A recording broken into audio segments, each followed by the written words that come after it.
마가복음 15장 21절로 27절 말씀입니다. 다 찾으신 줄 알고 말씀을 교독해서 하나님 말씀 낳습니다. 마침 알렉산더와 루포의 아버지인 구레네 사람 시몬이 시골로부터 와서 지나가는데 그들이 그를 억지로 같이 가게 하여 예수의 십자가를 지우고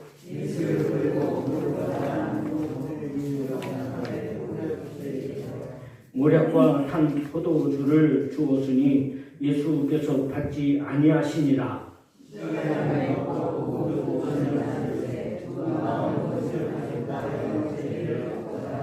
때가 제3시가 되어 십자가에 못 박으니라. 같이 읽습니다. 강도 둘이 예수와 함께 십자가에 못 박으니 하나는 그의 우편에 하나는 좌편에 있더라. 아멘. 이 시간에는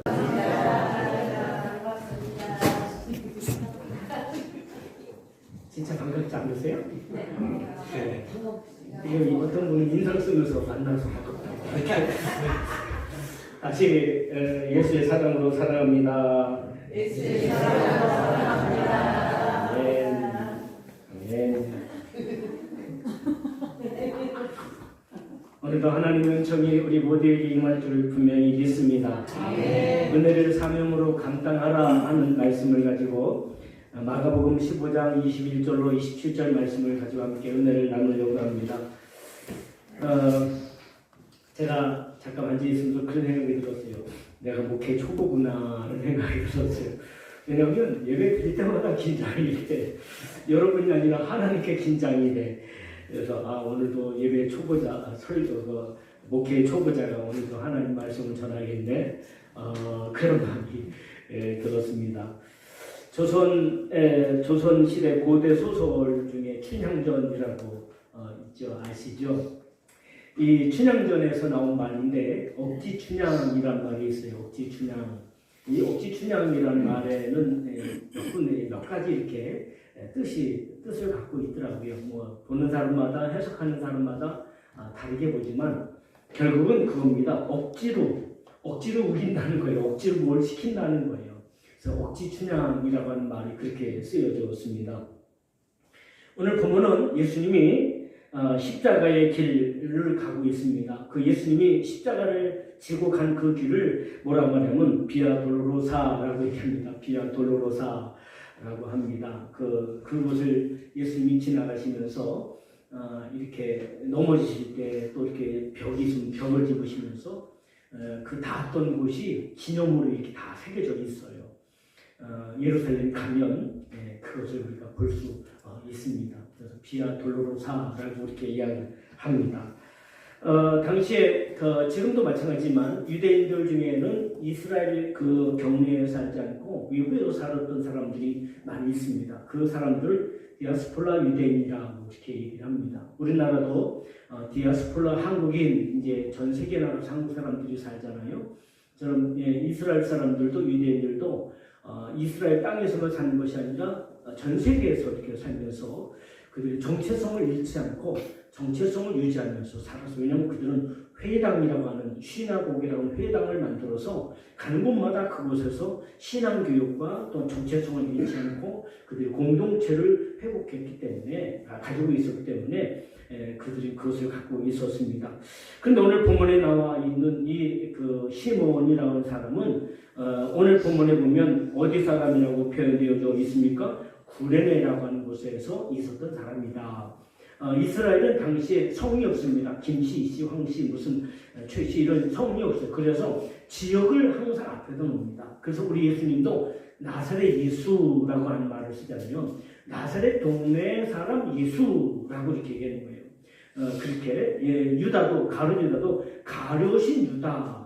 가룟이라는 말이 성이 아니고 가룟이라고 하는 동네 출신의 유다. 그래서 가룟인 유다라고 이렇게 이야기하고, 그래서 이 사람도 구레네 시몬이라고 표현한 것은, 이 구레네라는 것은 북아프리카에 있는 그런 지역입니다.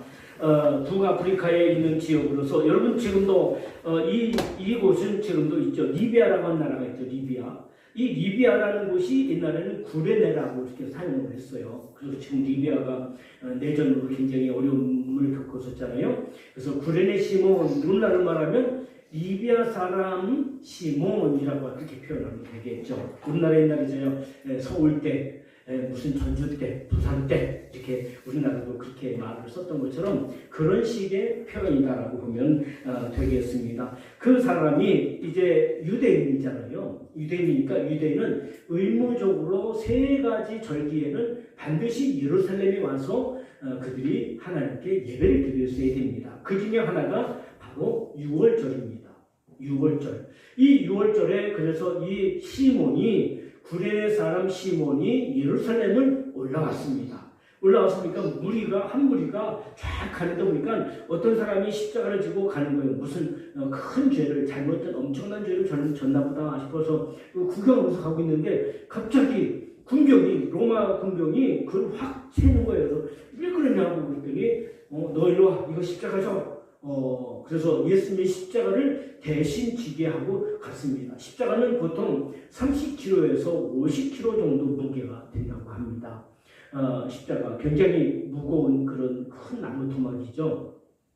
그래서 그 십자가를 지게 되는데 얼떨결에 그렇죠? 이 구레네 사람이 십자가를 지은 것은 그가 기대해서 된 것도 아니고 원해서 된 것도 아니고 무슨 소원이 있어 된 것도 아니고 얼떨결에 그야말로 억지 춘향격으로 억지로 십자가를 지은 것이 바로 그의 모습입니다. 그래서 오늘 본문에도 말씀을 하고 있죠. 억지로 그가 십자가를 지었다라고 그에게 말씀을 하고 있습니다. 이 알렉산더와 루포의 아버지라고 표현하고 있는데 성경이 이 신약 성경 중에 이 누가복음은 조금 이제 예수님 당시에 쓰여진 것이 아니라 예수님 돌아가시고 나서 조금 지나서 쓰여진 것입니다. 그래서 그 시몬이 누구인지를 여기서 밝혀주고 있는 거예요. 알렉산더와 루포의 아버지다라고 표현하고 있습니다. 그는 6월절 자기 6월절을 지키기 위해서 북아프리카에서 리비아에서 걸어서 또는 배를 타고 그래서 이 예루살렘에 와서 절기를 지키려고 하고 있는 상태였습니다. 그런데 그것을 억지 춘향적으로 그가 이제 십자가를 억지로 이제 지우게 되어진 것을 보게 됩니다. 후에 사도 바울은 이 시몬에 대해서 뭐라고 말하냐면 로마서 16장 13절에서 주 안에서 택하심을 입은 루포와 그의 어머니에게 문안하라 라고 말이 나옵니다. 그러니까 이 그 시몬과 그의 어머니는요 초대교회에서 굉장히 인정을 받고 존경받았던 사람입니다. 왜 그러냐면 바울이 이 루포의 어머니 알렉산더와 루포의 어머니를 향해서 나의 어머니다 라고 말했습니다. 그러니까 이 시몬의 아내죠. 시몬의 아내에 대해서 바울이 나의 어머니다라고 말할 정도로 아마 이 가족은 초대교회에 있어서 굉장히 존경을 받고 굉장히 사랑을 받는 그런 사람으로 세워졌던 것으로 보여집니다. 아직은 예수님이 누군지 모르고요. 아직은 십자가의 길이 뭔지 모르고 얼떨결에 억지로 십자가를 졌지만 그가 이것을 계기로 해서 후에 초대교회의 아주 귀한 공동체의 한 사람의 동역자로 쓰임받았다고 하는 것을 말씀하고 있는 것입니다. 그래서 초대교회 인정받고 존경받는 그런 시몬과 그의 아내 이름은 나와 있지 않지만 그렇게 나와 있는 것을 보게 됩니다. 그래서 교회를 세움에 있어서도 사도 바울이 선교하는 데 있어서도 굉장히 물심양면으로 또 기도로 도왔던 사람으로 그렇게 여겨집니다. 이 구레네 시몬은 얼떨결에 십자가를 진 사람이죠. 여러분 제자들이 져야 되는 거 아니겠습니까? 사실 이 십자가는 제자들이 지고 제자들이 함께 써야 되는 건데 제자들은 다 도망가 버렸어요. 다 도망가 버리고 제자들 대신해서 이 구레네에서 온 시몬이라는 사람이 이 예수님의 십자가를 대신 졌습니다. 그 십자가를 짐으로써 십자가의 무게를 직접 느꼈겠죠. 꽤 오래전에 제가 예루살렘을 갔을 때 거기 십자가 모양을 이렇게 해놓고 이렇게 촬영하는 곳이 있었습니다. 그래도 꽤 크긴 했습니다. 2m 정도 되는 것 같았어요. 그 십자가를 저도 저보고 이렇게 했는데 뭐 이렇게 30kg에서 50kg 정도는 되지 않는 그렇게까지 무거운 건 아니었어요.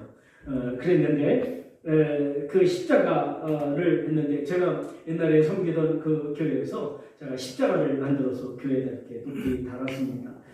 참중나무라고 하는 나무로다가 2m 10cm 되는 나무로 이렇게 십자가를 이렇게 만들었어요. 왜 참중나무를 선택했냐면 그 참중나무 안에가 빨개요. 그리고 겉은 흰색입니다. 그래서 십자가의 그 보혈과 은혜를 생각해서 제가 그 참중나무를 사서 그걸 사다가 굉장히 오래도록 한 달 이상을 말려가면서 이렇게 십자가를 만들었는데 그걸 다 만들고 옮겨내니까 엄청 무거운 거예요. 굉장히 무거웠습니다. 혼자 이렇게 옮기고 혼자 이렇게 들기가 이렇게 쉽지 않았습니다. 그래서 그 십자가를 앞에 강단 뒤에서 다룰 때는 아시바라고 하는 게 있어요. 그 아시바를 이렇게 세 단을 싸서 6명이서 그것을 들어서 이렇게 올렸던 기억이 있습니다. 그러니까 근데 이 구련에서 오는 시몬도 그 예수님의 십자가를 대신 졌는데 아마 그 무게를 다 느끼지 않았을까 그렇게 생각을 하고요. 또 하나는 그 십자가의 수치를 몸으로 감당을 했어요. 여러분 십자가는 우리는 멋있게 여기다 이렇게 목걸이도 하고 다니고 이렇게 하고 다니지만 그랬더니 어떤 목사님도 그랬다는 거 아니에요. 원래 십자가는 등에다 지는 건데 목에다 걸어냈더니 이 목사님 모르시는 말씀이에요. 가끔은요 이 십자가가 등으로 갈 때가 있어요. 목걸이가 가끔씩 뒤로 넘어가서 등으로 갈 때도 있다고 이렇게 얘기했다고 그러던데 그래서 이 십자가는 사실 수치스러운 일입니다. 왜냐하면 로마의 최악의 형틀이었습니다.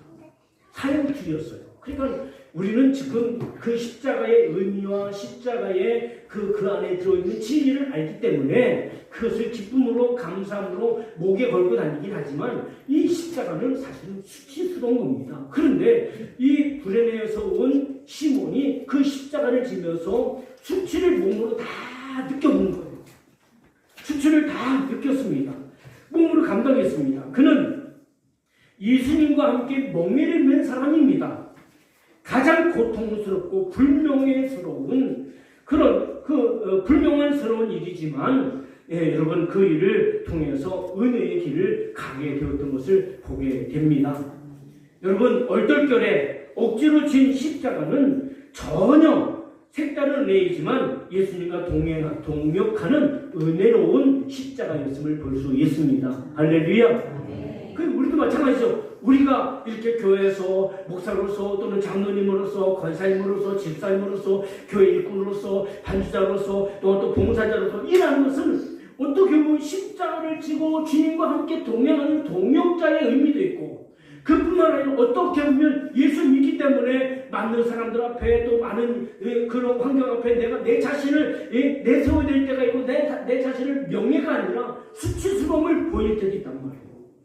그게 십자가의 모습인 것이죠. 그렇지만 이 일은 주님과 동역인 것을 믿으시길 주의 이름으로 축복합니다. 12제자가 아무리 위대하고 능력 있고 아무리 유명하다 할지라도 예수님의 십자가를 대신 진 제자는 한 사람도 없습니다. 그리고 엉뚱하게 구레네에서 올라온 시몬이 이 십자가를 졌다는 것입니다. 이 십자가를 졌다는 것입니다. 그래서 예수님과 함께 동역하는 삶을 살았어요. 나폴레옹이라는 사람이 그런 말을 했습니다. 가까운 데 가려면 혼자 가라. 그러나 먼 길을 가려면 동행하라 그랬어요. 그래서 우리도 잠깐 예수 믿고 그만두려면 그냥 대충 믿어도 되겠죠. 그러나 우리의 길은 여러분 이 땅뿐만 아니라 영원까지 이어지는 길인 것을 믿으시기를 주의 이름으로 축복합니다. 그 때문에 우리 주님께서 우리와 성령과 동행하시기 위해서 은혜를 주신 거죠. 그래서 짧게 가려면 혼자 가라. 그러나 길게 멀리 가려면 동행하라 라고 하는 말입니다. 그 말이 생각이 됐습니다. 자, 그럼 여러분 억지로 얼떨결에 십자가를 졌지만 그는 바로 하나님과 주 예수님과 동역자였습니다. 오늘 우리도 저도 예수님의 동역자이고 여러분도 예수님의 동역자인 것을 믿으시기를 주의 이름으로 축복합니다. 네. 여러분도 저의 동역자고 또 여러분 모두도 각자가 서로 간의 동역자인 것을 믿으시기를 주의 이름으로 축복합니다. 네. 얼떨결에 엎질러진 십자가의 은혜가 되는 것은 진정 가치 있는 삶의 출발점이기 때문에 그렇다는 겁니다. 이 일은 진정 가치 있는 삶의 출발점이 바로 십자가를 진 것이었어요. 그것은 예수님의 뜻을 이루고 영혼을 살리고 주님의 소위 말하는 유훈이라는 게 뭐예요? 예? 우리 부모님들이 또는 할아버님이 또는 증조할아버지, 고조할아버지 어떤 우리 조상들이 우리에게 주어진 어떤 유훈이 있어요. 야, 우리 집안은 이런 집안이야. 우리 집은 이런 집이야. 예? 너희 아버지는 이런 분이야. 너희 할아버지는 어떤 분이야. 하면서 얘기를 해요. 그 유훈이라고 말합니다. 바로 이 십자가를 얼떨결에 졌지만 그는 바로 예수님과 하나님의 유언을 따르는 사람이요 하나님의 비전을 이루는 사람이요 영혼을 구원하는 일에 그가 동참했다는 것이죠. 그래서 정말 가치 있는 삶을 살았다는 거예요. 저는 가끔씩 그런 생각을 해봅니다. 내가 만일 목사로서 하나님께 부름받지 않았다면 내가 지금 어떤 삶을 살고 있을까? 알라말 때가 많아요. 여러분 저희 고향 친구들이 술을 굉장히 죄송해요 이런 말 써서 굉장히 잘 처먹어요. 얼마나 잘 마시고 그래서 정말 이 술 때문에 죽은 친구들이 벌써 몇 명이 돼요. 40대부터 죽었어요. 너무 술을 많이 먹어. 근데 저는 예수님 만나고 완전히 그것을 완전히 끊었잖아요. 얼마 하진 않았지만 말이죠. 그래서 제가 보면은 내가 예수 믿고 하나님 믿고 은혜 받고 내가 이렇게 됐어요. 그저께도 우리 친구였어요. 저 정말 중마고에 어릴 때부터 친구인데 그 친구가 목사님 친구가 있어요. 우리 지방회장인데 말이에요. 친구가. 그 친구하고 이렇게 은혜를 나누면서 그래 너나 나나 우리는 정말 예수님 아니면 정말 개뿔 다니고 아무것도 아니고 소뿔 다니고 아무것도 안 했는데 예수님 때문에 출세하고 예수님 때문에 잘 되고 남에다가 아멘도 안 해주시는데 예수님 때문에 출세하고 예수님 때문에 잘 되고 예수님 때문에 성공한 인간들이다. 하고 다니는 그런 인간들이다. 그랬어요. 왜냐면 그 제 같이 단짝 친구들이요. 정말 예수 믿는다고 얼마나 핏발이 강한 거예요. 예배드리고 학생 예배 드리면요. 엄마가 야 너 나와. 예배 드리고 있는데 너 나와 임마. 그냥 끌고 가요. 그렇게 하면 저는 아버지가 교회 다닌다고 작대기 들고 쫓아다니거든요. 그러면서 예수 믿었거든요. 그랬더니 이런 정말 그런 사람들이 하나님의 사람이 되어서 죄의 종이 되어서 교회를 섬기고 있다는 이거는 은혜 중에 은혜고 축복 중에 축복이고 정말 영광 중에 영광인 것을 증명히 고백합니다. 할렐루야.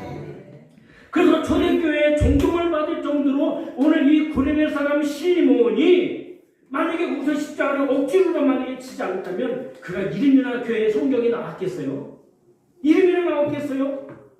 그렇죠. 또 그의 집안의 이름이 그의 아내가 바울에게 그 존경받고 위대한 바울에게 어머니라고 하는 지칭을 받았겠습니까? 택도 없는 일이죠. 시몬은 원하지도 기대하지도 또는 그에게는 이 십자가에 대한 감동도 또는 어떤 영감도 은총도 경험하지 않았어요. 무슨 얘기냐면 너 십자가 져라 미리 하나님이 감동 주신 것도 아니고 하나님이 너 십자가 져라 그게 미리 명령해 주신 것도 아니고 내가 십자가를 져야 되겠다는 감동을 한 것도 아니야. 그럼 어떨 길을 하다가 끌려가고 너 이거 줘. 내가 왜 줘요? 안 주면 죽잖아요. 그렇죠? 당시에는 군인이 얼마나 강력한 권력을 갖고 있습니까? 안 주면 죽으니까 할 수 없이 그냥 또 진 거예요. 어쩔 수 없이 어쩌다가 아마 여기도 그럴 거예요. 어쩌다가 혹시 우리 장로님들도 어쩌다 장로님 되신 거예요. 어쩌다가 권사님 되시고 어쩌다가 교회 일꾼 되신 분들이 있으시죠? 대부분이 그렇지 않을까 싶은데 저분이 못해서 어쩌다가 기대하지도 감동도 없었고 감각 어떤 하나님의 특별한 은총도 없었고 특별한 영적인 경험도 없었는데 갑자기 그러나 이 구레네 시몬은 십자가의 사명의 의미를 알았기 때문에 누구보다도 감격스럽고 누구보다도 소망이 넘치는 삶을 살았다는 것입니다. 우리가 가는 길이 때로 그 사명이 자신이 내가 동감하거나 내가 어떤 영적인 은총을 입은 것이 아닐지라도 우리는 꼭 느끼려고 한단 말이에요. 그것을 감정적으로 느끼려고 하는데 여러분 그거 아무것도 없어도 구레네 사람 시몬처럼 너 이리 와! 갑자기 붙잡아갖고 그가 십자가를 억지로 지었는데 억지 춘향으로 지었는데 그렇다 할지라도 그 길이 생명의 길이고 그 길이 능력의 길이고 그 길이 축복의 길이라는 사실을 여러분 분명히 믿으시길 주의 이름으로 축복합니다. 내가 어쩌다가 교회 나가나? 그것도 이 땅에 얼마나 많은 교회들이 있고 큰 교회들인데 이 작은 교회 와서 내가 어쩌다 마주친이 아니라 어쩌다가 그러나 돌아보면 그것이 은혜이고 그것이 십자가의 영광이고 그것이 우리 축복인 것을 여러분이 믿으시길 주의 이름으로 축복합니다. 이것이 깨달아지시기 바랍니다. 그래서 그는 자신의 자손과 그 자신뿐만 아니라 위대한 복을 받은 거예요. 위대한 복을 받은 거예요. 또 하나는 전혀 준비되지 않은 억지 춘향의 길이 십자가의 길이었습니다. 여러분, 그는 그 길을 주님과 묵묵히 끝까지 감당했어요. 골고다 언덕까지 감당하며 갔습니다. 그는 십자가의 의미도 그때는 몰랐어요. 십자가의 의미가 뭔지 몰랐어요. 이 사람 무슨 나쁜 일에 무슨 사형 선고 받은 일이 있었고 십자가 의미를 몰랐어요. 처음에 우리가 그랬잖아요. 교회 다니는 사람 욕하고 예수 믿는 사람 욕하고 교회가 이러니 저러니 뭐가 어떠니 저떠니 막 하고 떠들잖아요. 진짜 십자가의 의미를 알면요, 그런 말 못합니다. 진짜 하나님의 사랑을 알게 되면요, 교회가 어떻고 저떻고 뭐가 어떻고 저떻고 그런 말 못합니다. 그는 십자가의 의미도 또 육체적으로 체력이 미리 그렇게 또 훈련을 좀 시켜야지. 훈련을 시켜서 체력 훈련을 시켜서 30kg 아니라 50kg 아니라 100kg도 다 짊어질 수 있는 그 정도 체력을 갖추게 했다든지 아니면 제가 생각하고 그랬어요. 거기서 리비아에서 여기 이스라엘까지 오려면 그냥 없겠어요. 외출복 입고 왔을 텐데. 작업복 아니고 외출복 입고 왔을 텐데. 그래도 괜찮은 옷 입었지 않겠습니까? 그렇죠? 우리 장로님, 김 장로님. 일하실 때하고 교회 오실 때하고 의복이 전혀 다르시네요. 그렇죠? 전혀 다르죠? 그런데 내가 이 사람 되게 곤란했겠다. 지금 예루살렘 올라가는 중인데 그렇다고 옷이 많았겠어요? 그 옷에다가 예수님의 피가 잔뜩 묻었을 거예요. 십자가에. 왜냐하면 예수님의 온몸의 피로 정말 완전히 뒤집어쓴 상태거든요. 그래 십자가에 다 묻었을 때 그거를 옷에 얹는 순간 피가 옷에 다 묻었을 텐데 나 스타일 오늘 완전히 구겨지네. 오늘 스타일 완전히 끝나네. 별 생각이 다 들었을 거예요. 옷도 준비가 되어 있지 않죠. 심리적으로도 갑자기 했을 때 심리적으로도 그 준비가 되어 있지 않았을 것입니다. 그 십자가를 통해서 인생의 터닝 포인트를 만납니다. 전환점이 여기서 이루어집니다.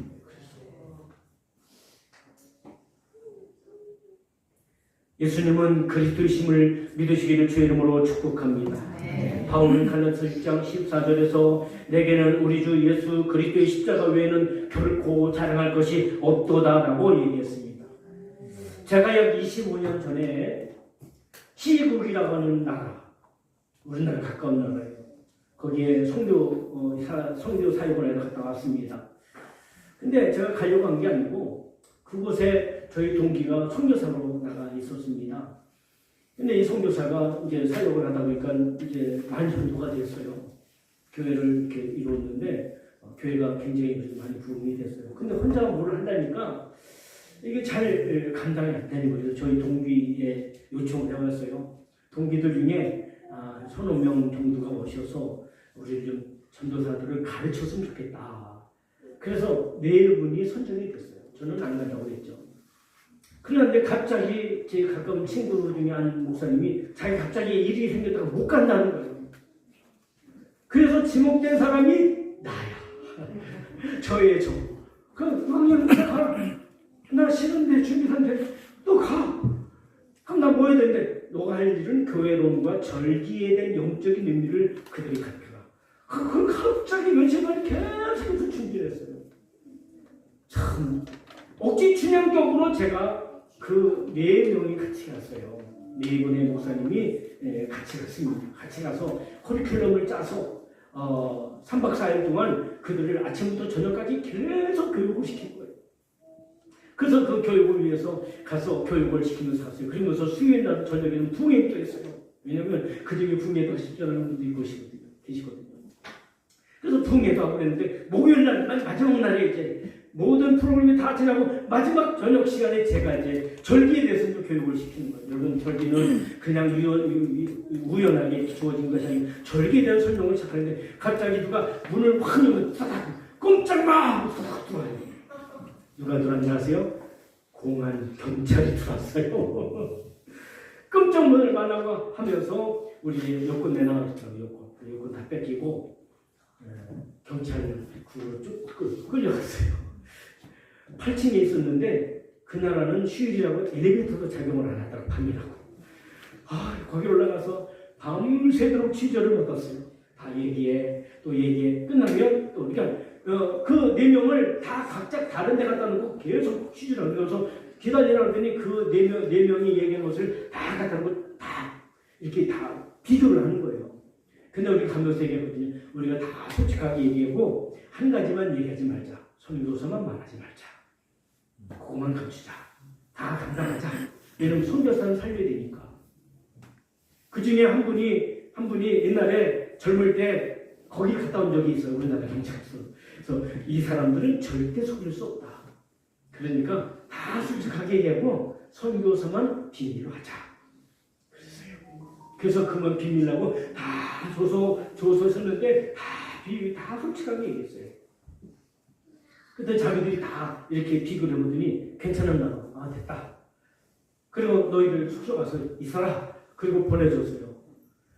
그래서 제가 8일 동안 집회에다가 수염도 못 자르고 이렇게 덥석하고 얼굴도 고무줄 펴고 그리고 벌금을 수백만 원 내놓고 그리고 이제 돌아왔던 그런 것이 있습니다. 억지 춘향. 근데 그 중에 한 분 목사님이 하늘에서 히트칠 일이다. 이거는 억지 춘향격으로 끌려갔다가 붙잡혀서 그렇게 해서 이렇게 했습니다. 물론 그 후로도 몇 차례 전도사 교육을 위해서 이렇게 다녀왔던 적이 있습니다. 갈 때마다 이 사건이 문제가 되고 트라우마가 작용하는 굉장히 보통 스트레스가 아니더라고요. 이게 그랬었는데 지금 돌아보면 하나님의 은혜고 하나님의 축복이고 영광스러운 일이다 생각을 합니다. 제가 가려고 했던 것도 아니고 간다고 했던 것도 아니고 억지로 끌려갔다가 그래도 그것이 계기가 돼서 몇 년 전에는 방송 뭐 이렇게 그 SBS 아니 그 CTS하고 같이 해서 그 교육하는 거를 제가 이렇게 하는 걸 해가지고 그거를 그 나라 언어로 더빙을 해갖고 그 나라에 보냈던 그런 경우도 있었습니다. 하나님은 우리가 생각하는 것과 다른 경험을 있습니다. 그렇지만 당장은 손해 같지만 가다 보면 그것이 축복이고 그것이 영광이고 그것이 하나님의 의미를 아는 복된 삶이 되는 것을 분명히 믿습니다. 할렐루야. 네, 설교를 끝나서 너무 행복하시겠네요. 네, 왜냐하면 성찬식을 해야지.